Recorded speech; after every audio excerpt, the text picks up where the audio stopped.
audiologist. That is something. Break it down for us, Salimon. What does an audiologist do? Audiologist means sound specialist. Sound specialist. We study about sound.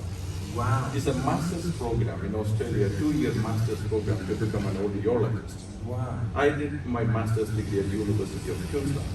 Wow. Me and my wife, we both did masters at the University of Queensland in audiology. And we audiologists, we do the hearing assessment of newborn children to very elderly. So a wide range of clients we see. It can be a newborn child, newborn Wow. baby, Wow. 2-day-old newborn baby, we do Wow. hearing assessment. Okay, Wow. so we use different machines, different test procedures to do the hearing test for different age categories. Wow. And the hearing aid fitting, after we diagnose hearing loss, if that hearing loss is a permanent hearing loss, audiologist is a specialist who fit hearing aid to amplify the sound of the person, okay, to improve their hearing. And we have got the wide variety of tests we use. Okay, for a newborn child, we use ABR and ASSR test. Okay, that is electrophysiological test. The baby is sleeping. We put 3 electrodes on their head, and we get the response from the brain, and we know that they have normal hearing or not. Wow. And if a newborn baby has got significant permanent hearing loss, first we will try hearing aid, and then if it is not helping them to hear well, then we will move to cochlear implant surgery. Wow. So, as we know, the hearing and speech production are intertwined, is interconnected. If you don't hear well, you don't speak well. Well, that's logical, but I don't know how many people are astutely aware of that. If you can't hear well, you can't speak well. Correct. Because how do you learn the sound?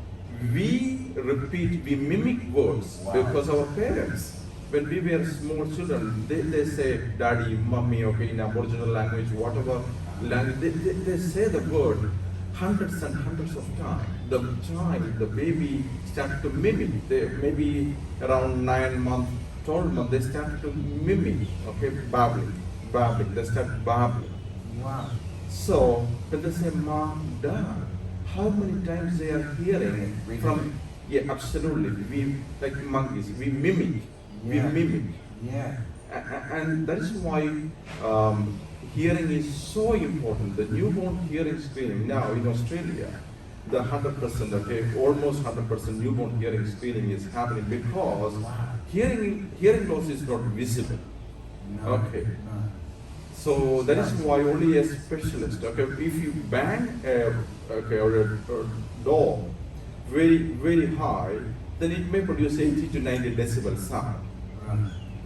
So the child may respond to that. But we don't, as an audiologist, what we want to find out is the child has got a normal hearing. What is normal? Yeah. 0 decibel to 20 decibel along 250 hertz to 8,000 hertz. That is for the normal hearing. Wow.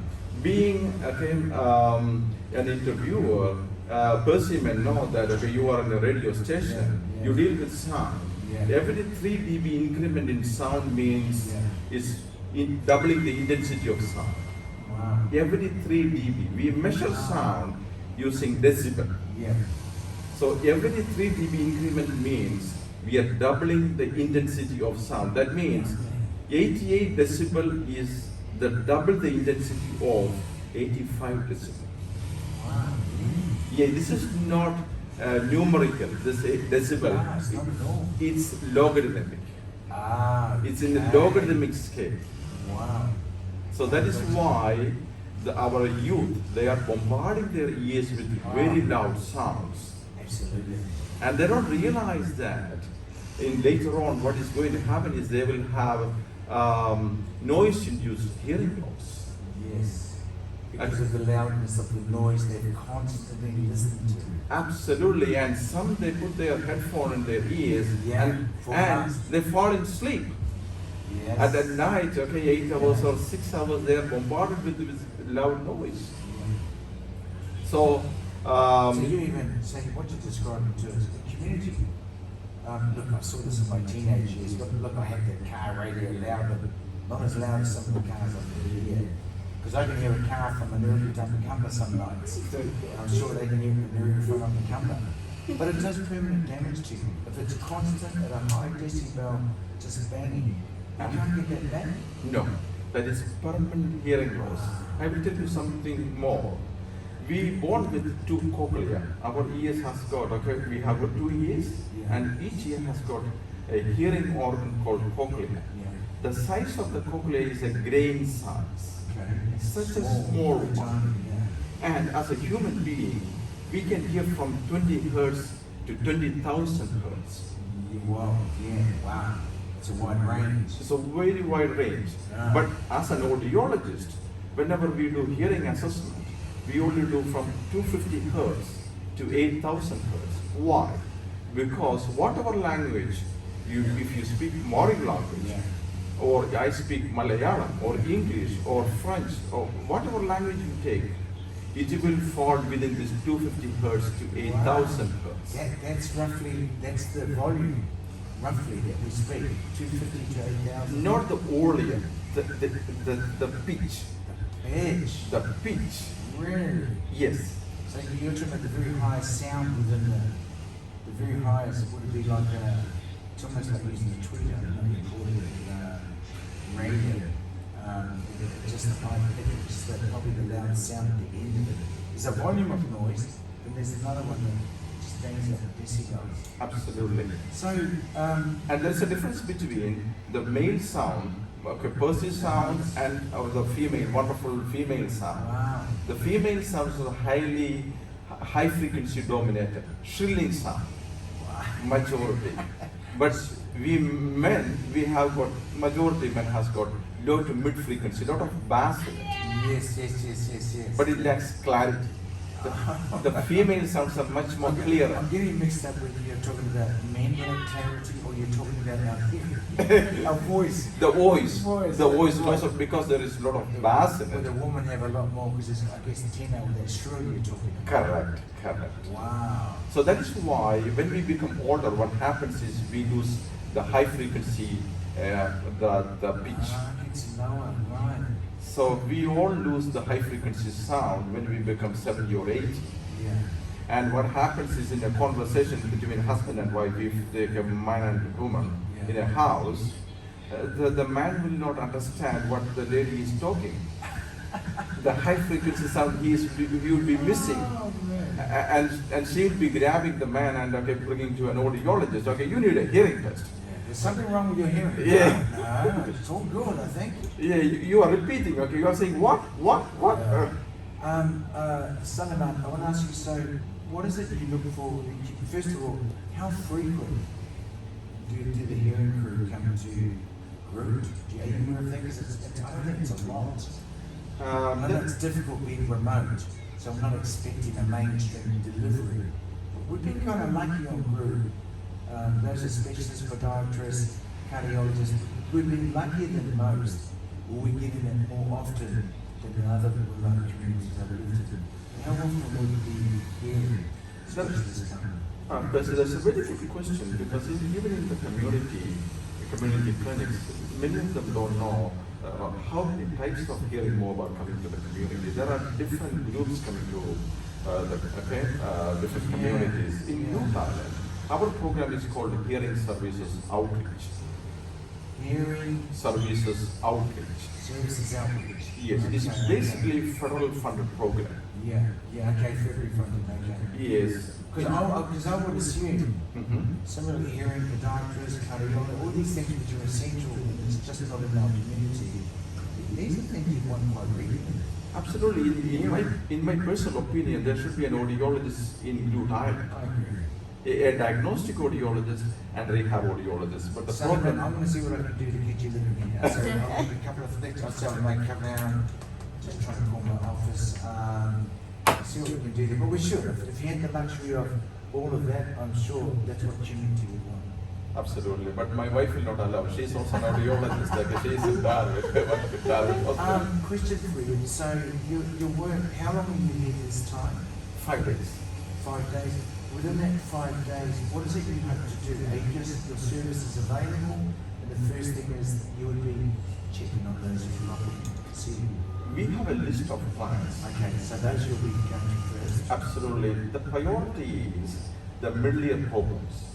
The middle ear problems can be fixed by medication and surgical management. Okay. So this time we will be more focusing on the surgical clients. Okay, those who have a real desperate need, Yes, correct. they have to go to the next level. Absolutely. It's not going to work by just walking around. They're going to have to get it fixed. They get temporary solution with the hearing aids if they have hearing loss. Yeah. There is another federal funded program called Hearing Australia.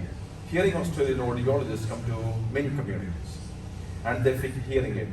They do the same thing as we. We diagnose the hearing loss and they fit hearing aid. But that is a temporary solution. You're not expecting someone to have a hearing aid all their life. If it is a In the old days they used to.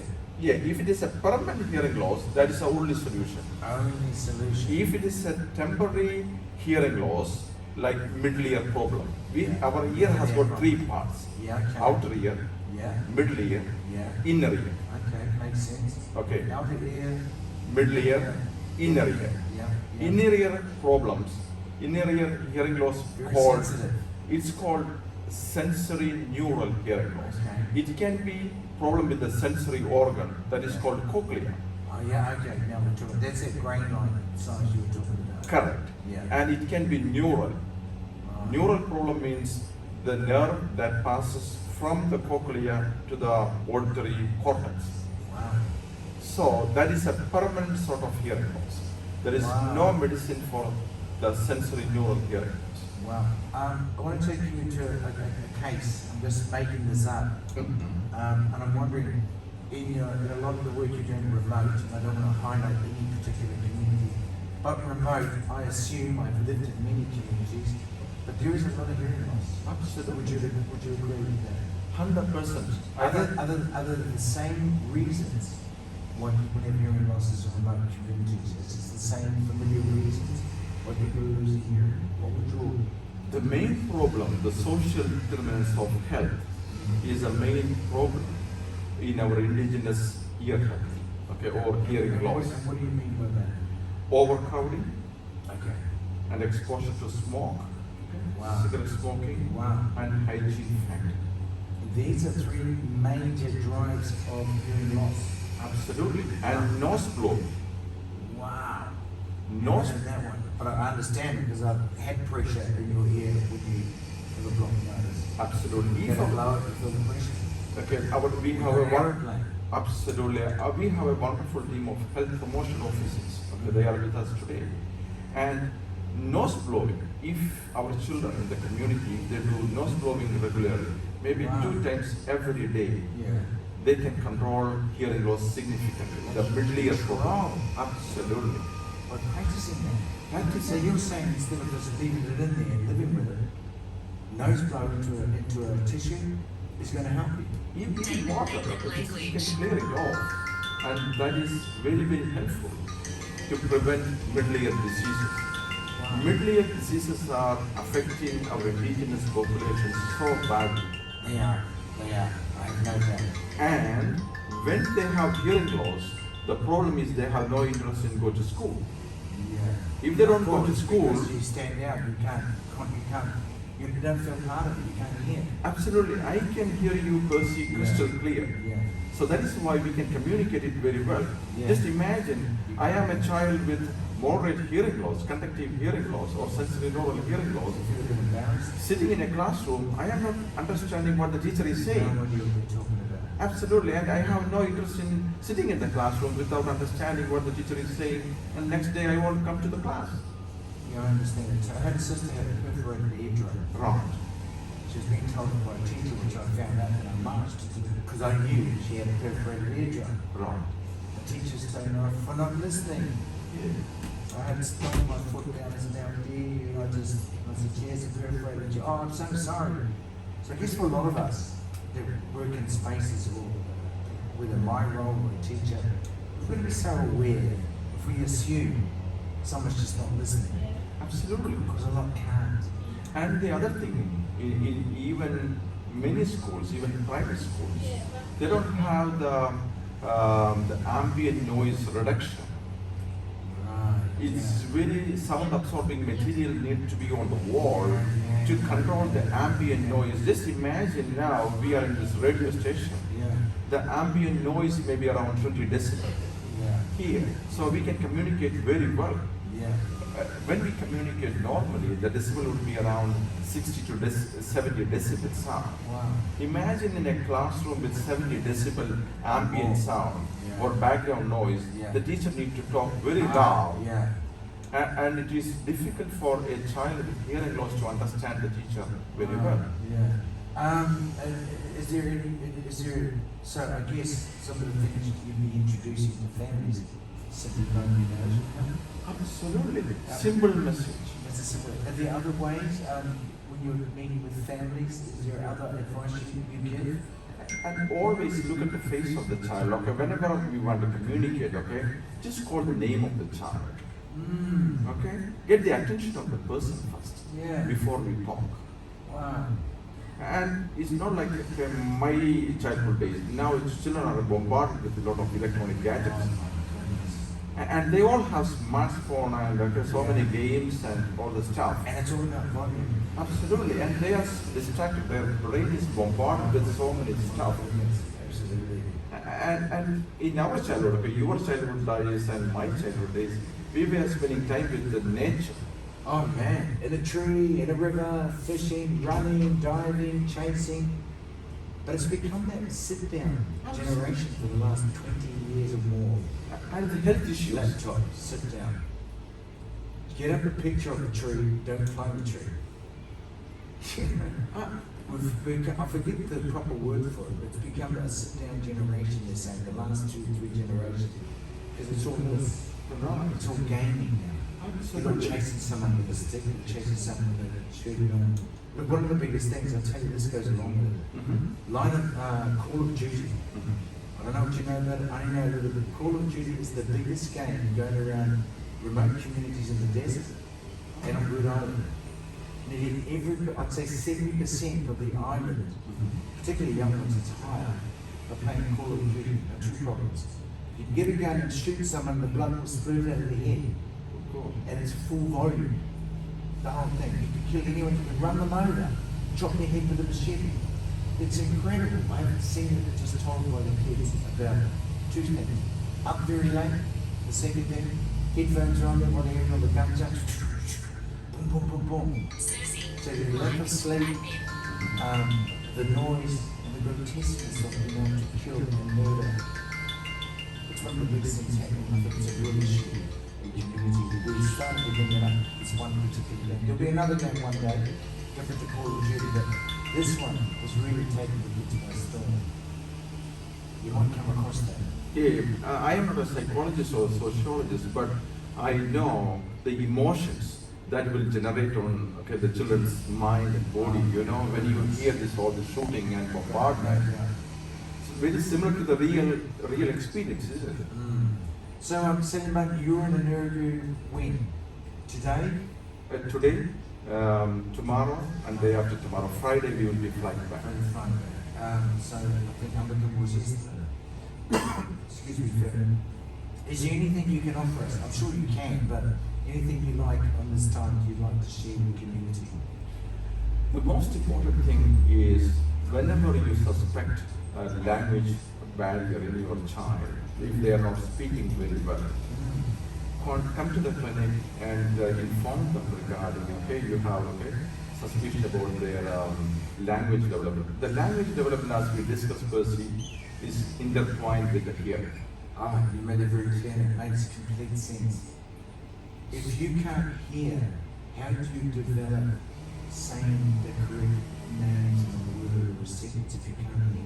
Absolutely, that can be the indigenous language, because if they have hearing loss, definitely they don't hear their parents very well, so they cannot pronounce that words so clearly.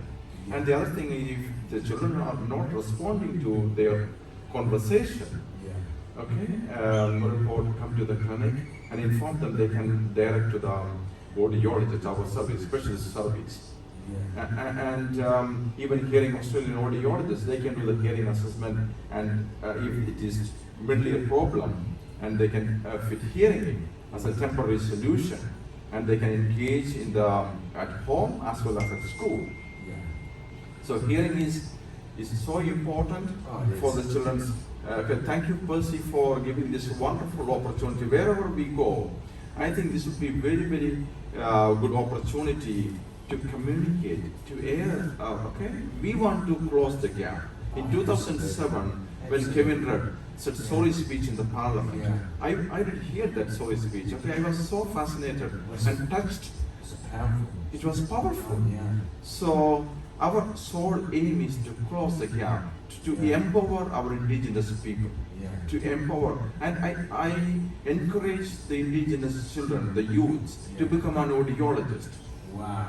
So if you become an audiologist, a hearing specialist, you can speak in your own language to your clients, and you can diagnose their hearing problem as well as you can fit hearing aid and improve their living condition.